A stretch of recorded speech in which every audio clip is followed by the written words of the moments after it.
I have 3 children, the oldest being 16M. For my birthday last week my son went out and bought me this swinging hammock chair that I had been wanting for 2 years, and it cost him quite a bit of his saved money, which I fully intend to put back into his bank account so he can continue saving. He was so excited to see me open this gift and couldn't wait to help me set it up. I told him he shouldn't have, that it was a lot of money, and his response was, "You never get anything nice. I wanted you to have it." And it was true. I usually don't get anything for my birthday or Christmases outside of Tupperware or soaps.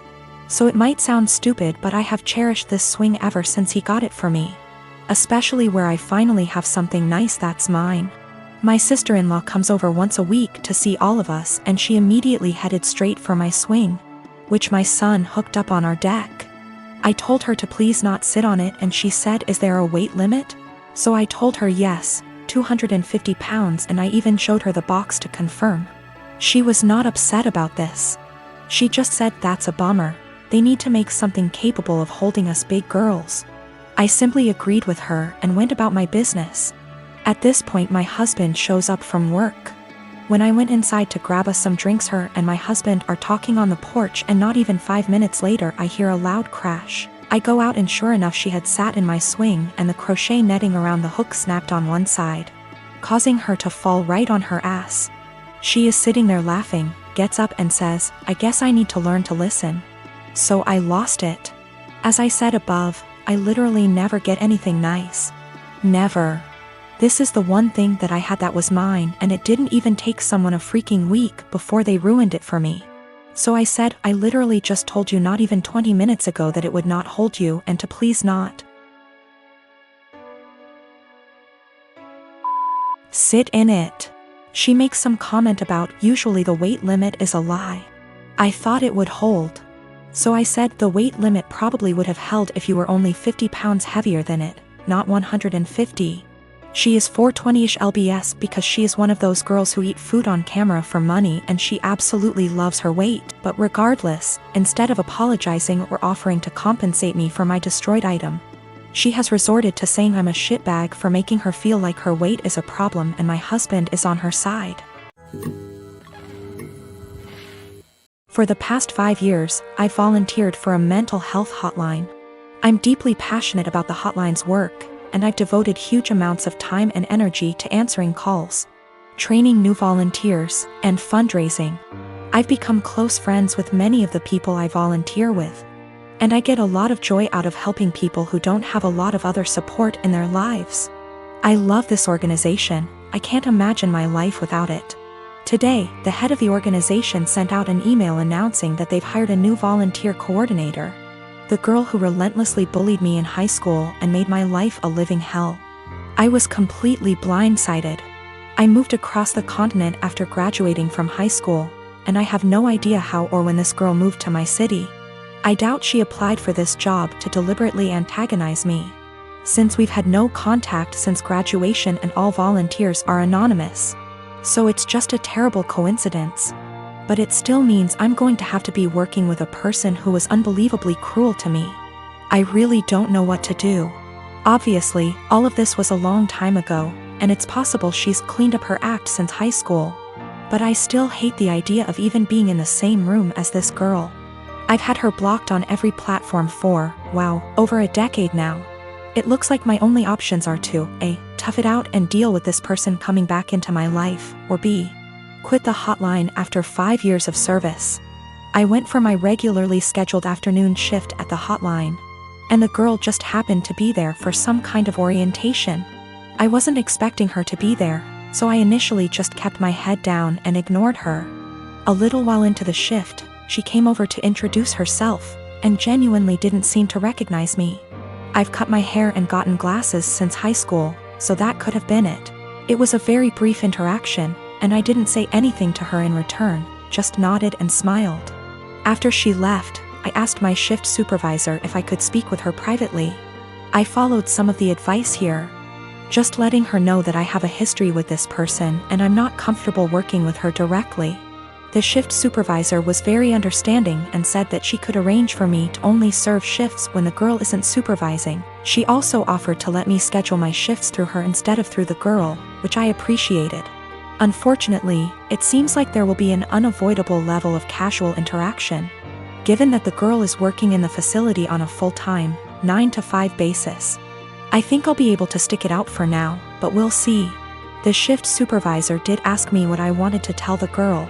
Vis-a-vis an excuse for my not wanting to be on shift with her, but I couldn't think of anything to say. So I left it up to her. My partner has been through a lot. We had been dating for 2 years and planning a life together when she was diagnosed with cancer. At the time she was in school for a dual graduate degree program and managed to finish it. Treatment was rough on her and she struggled a lot through it, and hasn't done well mentally dealing with the unfairness of it all. How different her body is after surgeries, and the fear of it coming back. All perfectly understandable, and I've been as supportive as I can throughout it all. Now all that said, she went into the graduate programs after we started dating, and one of the degrees was at a very expensive school for something that was only related and not required for the work she planned on doing, which would never pay very well. I questioned her about it gently at the time, but she was adamant about getting the expensive degree. It was her life. And we agreed it would be fine, because we could utilize public service loan forgiveness to pay off her debt that would total $100K. This was before cancer. I earn a considerable amount more than her. When we started dating I made 4x, and even with her degrees I make 3x what she does. I've always been happy to spend money on her. And after having moved in together over a year ago and proposing shortly after, I really went into the mindset of it being our money. When we moved in she was finishing her degrees and I covered 100% of our bills, including some tuition costs for an extra semester since she was slightly delayed by her treatment. This was totally fine because school was her job and she'd be able to contribute when she graduated, and even though I make much more, if we are both working full-time jobs it felt fair. Now that she has graduated and started working, she is miserable at her job mostly because she is incredibly anxious that she isn't doing it well, and doesn't feel like her school prepared her. She was already prone towards anxiety and depression, she takes medicine for it. But mentally she is in a very bad spot because of all this.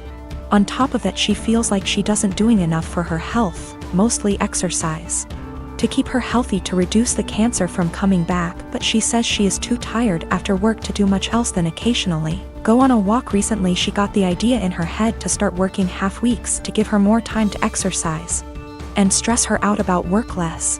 She says not knowing for sure how long she'll live has changed her priorities about working. Before all this she was a pretty driven type of personality, working multiple jobs. But working part-time doesn't meet the requirements for public service loan forgiveness. We've talked about it extensively and she feels it is important for her to work part-time.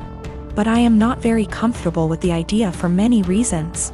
I get where she is coming from in her needs, but feel like she is looking for a quick fix to her problems. That puts us in a pretty big hole financially because she is so miserable instead of fully dealing with her problems.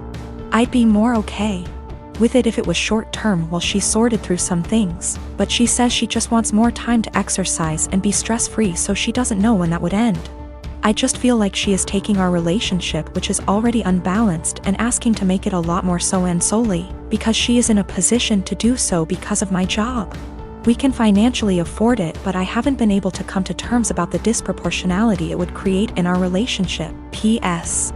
My longtime partner wants to start working half-time to relieve her work stress and give her more time to take care of her health, but it makes me uncomfortable because she has $100,000 of debt and it would make our relationship very unbalanced. I have 2 kids, Clark and Kent. While they have the same father, only one of them is biologically my child. They were born within 6 months of each other. The boys are currently 6, and for various reasons I have full custody of both of them. I didn't speak to anyone in my family for several years, and we got back in touch in 2019. Due to the boys' ages, my family know I couldn't have carried both, unless I have the gestation period of a hamster or the longest labor ever. I have explained to them how this all came to be, but in my explanation I neglected to tell them which was my biological child. Due to my ex having a type, the other woman looked enough like me that the boys could pass for twins. Same dark hair, blue eyes, pale skin, and both cleft chins and dimples. My brother jokes that they look like tiny supermen. People who know them refer to them as twins because aside from a few minor differences, they're practically identical. Frankly, if they were closer in age and I'd had full custody of both from the time they were born, I suspect I would have mixed them up a lot as babies. Shortly before Clark's birthday last year, my mom asked if she could see Clark's birth certificate. I asked why and she said she wanted to know the exact time he was born, so I told her. She asked if she could see the certificate anyway. I asked why. She said she just wanted to check. I said I'm his mother, I know when he was born. Then she asked the same thing about Kent and we went through the same conversation all over again.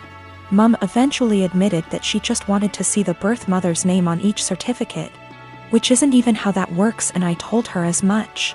This led to an argument where my stance was that I'm their mother, biology is irrelevant. Mum says if biology is irrelevant then it's not a big deal to tell her which of them is biologically mine.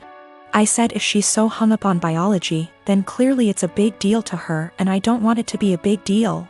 Especially as the boys themselves don't know. Mum feels this is incredibly selfish, narcissistic, and overall wrong. She feels that if biology isn't such a big issue, then I should have no problem telling her whether Clark or Kent is my biological son. And that accusing her of potential favoritism or something similar with her bio-grandchild is an unfair judgment, with no actual reasoning to it. My boyfriend agrees that I shouldn't tell anyone at least until my sons have decided for themselves, if they want to know and want other people to know. But my entire family agree with Mum that I'm being unreasonably selfish and that my actions now are more likely to cause issues than Mum's potential actions later.